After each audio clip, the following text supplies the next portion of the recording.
شروع کنین. راستشو بخواین نمیدونستم که تون دوست دارین یا شیرین. هر دو رو دوست دارم. ولی من شیرین دوست دارم. زندگی همیشه تلخه، حداقل دیگه غذا شیرین باشه. شاید با خودتون فکر کنین این زن چقدر گرسنه است. خب همه گرسنه نمیشن. چه اشکالی داره؟ یکی گرسنه محبته، یکی هم آرامش، یکی هم گرسنه احترام، یکی هم وفا. شما چرا خودتون رو ناراحت میکنین؟ چرا این کارو نکنم؟ وقتی همه دارن ناراحتم میکنن. موضوع رو عوض کنی؟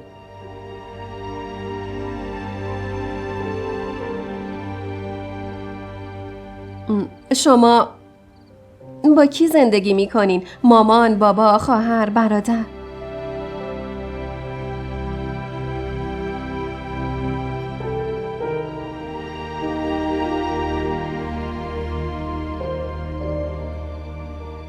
چی شده؟ دوست ندارین در این مورد حرف بزنین؟ واقعا حس نکردین دارم اذیت میشم؟ فکر کنین کسی رو ندارم.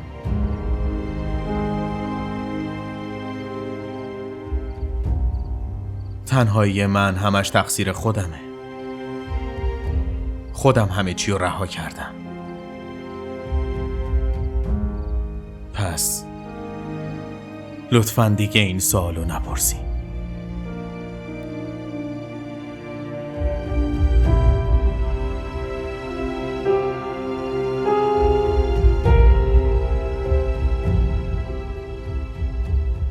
ببخشید، فکر کنم سوال اشتباهی پرسیدم. روزا هر چقدرم که گرم باشه ولی شبای این شهر خیلی سرده. اهل کدوم شهر هستی؟ من اهل پاکستانم.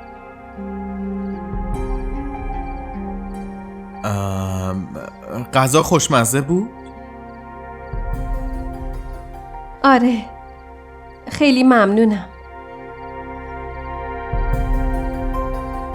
الان که برام غذا آوردین فهمیدم که چرا بعضیا دزدی میکنن. گوش کنین لطفا. با این حرفا خودتون و منو شرمنده نکنین. با دیدن شما بعد از مدتها صدای خودم رو شنیدم. وگرنه سکوت همدم روز و شبمه.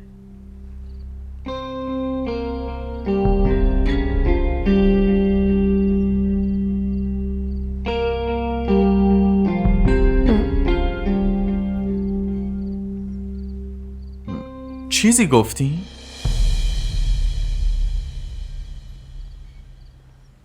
میخواستم دوباره در مورد خانواده‌تون بپرسم ولی یادم اومد که اذیت میشین. خوبه.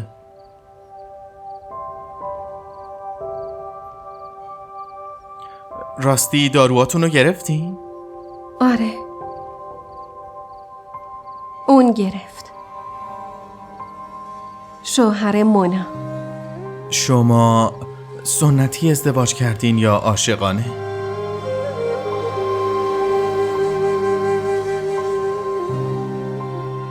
عاشقانه.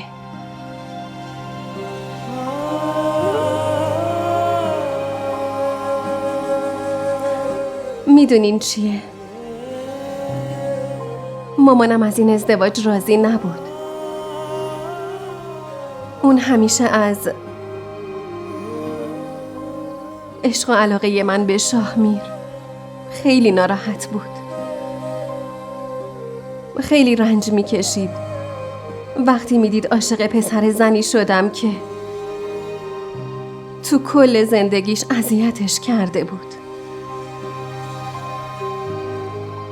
این شوهر مونا هست، شاهمیر. اون پسر عممه. مونا رو که دیدی ها؟ دوست بچگیامه. ما هر دقیقه و هر ثانیه با همدیگه بودیم. اون مونا صاف تو چشمام نگاه کرد و همه چی ما ازم گرفت و رفت. کجا رفت؟ اون که هنوز پیشته. میدونین کجاست؟ تو اتاق من. دیوارای اون اتاق عشق شاهمیر به منو دیدن. هر کلمه عاشقانه شاهمیر رو اونام شنیدن. حتی بیوفایی اونو هم حس کردن. به خدا قسم دلم اونقدر از قصه پره که تعجب میکنم پس چرا از شدت قصه نمیترکه.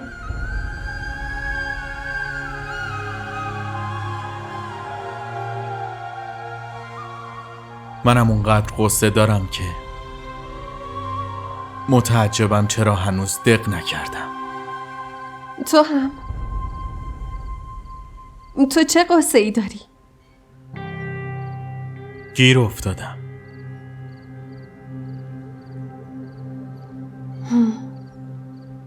مثل من. شما چی میخواین؟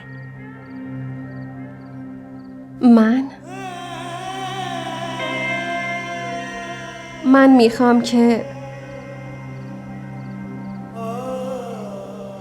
میخوام که شاهمیر دوباره عاشقم بشه، مثل قبل از ازدواجمون. میخوام اونو ول کنه، برگرده پیشم و بگه آزرا من بدون تو میمیرم.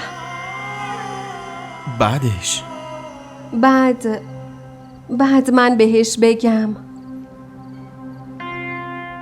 ولی من اصلا دوستت ندارم، حتی یه لحظه هم بهت فکر نکردم، هیچ وقت.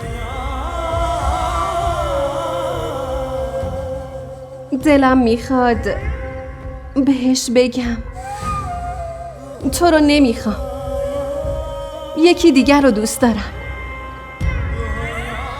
بعدش؟ با چشمای خودم شکستنش رو ببینم، بهش بگم برو منو فراموش کن.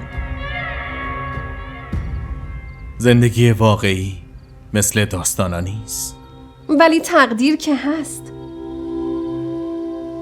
مگه نشنیدی که میگن تاریخ دوباره تکرار میشه؟ اگه خدا بخواد هر چیزی ممکنه. مثلا شاهمیر مونا رو ول کنه و دوباره برگرده پیش من. بچه اون منای خائن درست همون جوری بمیره که بچه بیگناه من مرد. چرا خدا همه چی بهم داد و دوباره ازم پسشون گرفت؟ عشقم و مادریم و چرا همش منو امتحان میکنه؟ گوشیمه داره زنگ میخوره؟ نه گوشیتون نیست، زنگ در خونتونه. آره دوستمه، هر وقت که میخواد بیاد اینجا قبلش حتما به هم زنگ میزنه. اوه چقدر تماس بی پاسخ دارم. میبینمت.